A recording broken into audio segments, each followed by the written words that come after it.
Ever green సాంప్రదాయం latest designs క్వాలిటీలో compromise అయ్యే ఛాన్సే లేదు. అంబటి సిల్క్స్ విజయవాడ.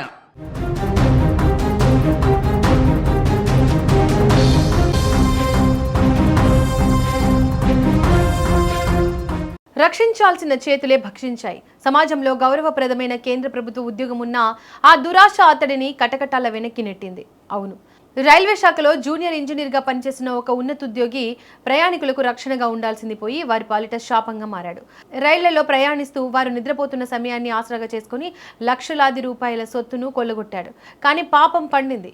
రైల్వే పోలీసుల పక్కా ప్లాన్తో ఈ కిలాడి జేఈ నిలువున దొరికిపోయాడు. దొంగగా మారిన ఈ రైల్వే ఉద్యోగి భాగోతం ఇప్పుడు ఇరు తెలుగు రాష్ట్రాల్లో తీవ్ర సంచలనంగా మారింది. కర్నూలు సర్కిల్ గవర్నమెంట్ రైల్వే పోలీసులు మరియు ఆర్పీఎఫ్ బలగాలు సంయుక్తంగా జరిపిన తనిఖీల్లో రైళ్లలో వరుస దొంగతనాలకు పాల్పడుతున్న ఒక రైల్వే ఉద్యోగిని బుధవారం నాడు రెడ్ హ్యాండెడ్గా అరెస్ట్ చేశారు.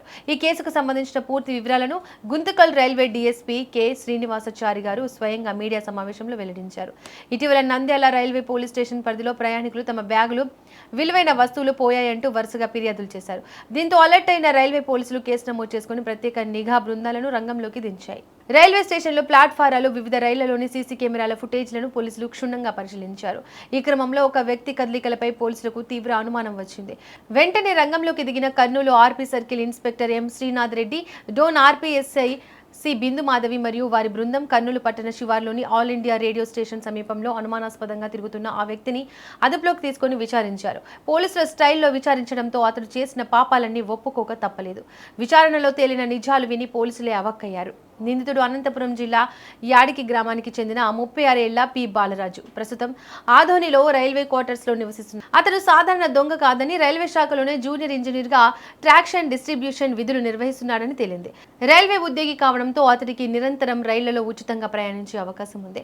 ఈ సువర్ణ అవకాశాన్ని అతడు దొంగతనాలకు వాడుకున్నాడు. ప్రయాణికులు హాయిగా నిద్రపోతున్న సమయంలో వారి బ్యాగులను నైపుణ్యంగా లేపేసేవాడు. అంతేకాదు, ఈ బాలరాజు చాలా తెలివిగా వ్యవహరించేవాడు. బ్యాగు దొంగిలించిన తర్వాత అందులోని బంగారం, నగదు, ల్యాప్టాప్లు, మొబైల్ ఫోన్లు లాంటి విలువైన వస్తువులను మాత్రమే తీసుకునేవాడు. మిగిలిన డబ్బులు, సర్టిఫికేట్లు, ఐడి కార్డులు వంటి ఇతరులు జీవితాలకు అవసరమైన కీలక పత్రాలను ఏమాత్రం జాలి లేకుండా తగలబెట్టేవాడు. దొంగిలించిన సొమ్ముతో లగ్జరీ లైఫ్ అనుభవించేవాడు.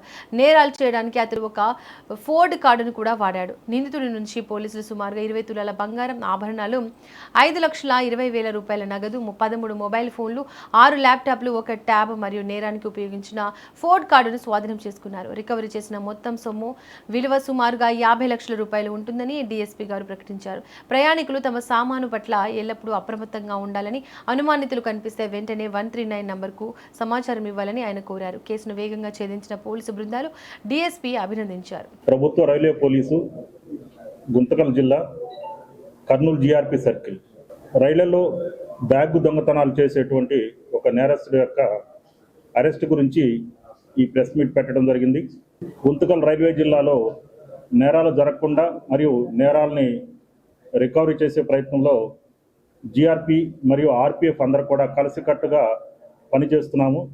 ఆదోనిలో ట్రాక్షన్ డిపార్ట్మెంట్లో రైల్వేలో జూనియర్ ఇంజనీర్గా పనిచేస్తున్నటువంటి పి బాలరాజు అనేటువంటి వ్యక్తి ఆ కేసులో పాల్గొన్నట్లుగా ఆర్పీఎఫ్ మరియు జీఆర్పీ వాళ్ళ యొక్క విచారణలో తేలింది. దానికి అనుగుణంగా మేము అతని యొక్క కదలికలపై నిఘా ఉంచడం జరిగింది.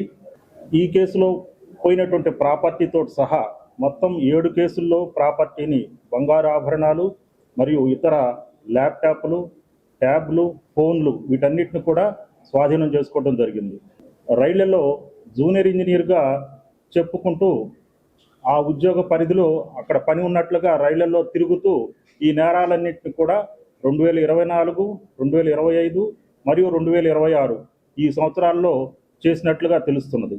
దీంట్లో 198.5 గ్రాముల బంగారు ఆభరణాలని, ఒక 20,000 రూపాయలు క్యాష్ని, 6 ల్యాప్టాప్స్, ఒక ట్యాబ్, తర్వాత 15 మొబైల్ ఫోన్స్, వీటి యొక్క అసలైన ఓనర్స్ని ఇంకా గుర్తించే పనిలో ఉన్నాము. వీటన్నిటిని కూడా మేము స్వాధీనం చేసుకున్నాము.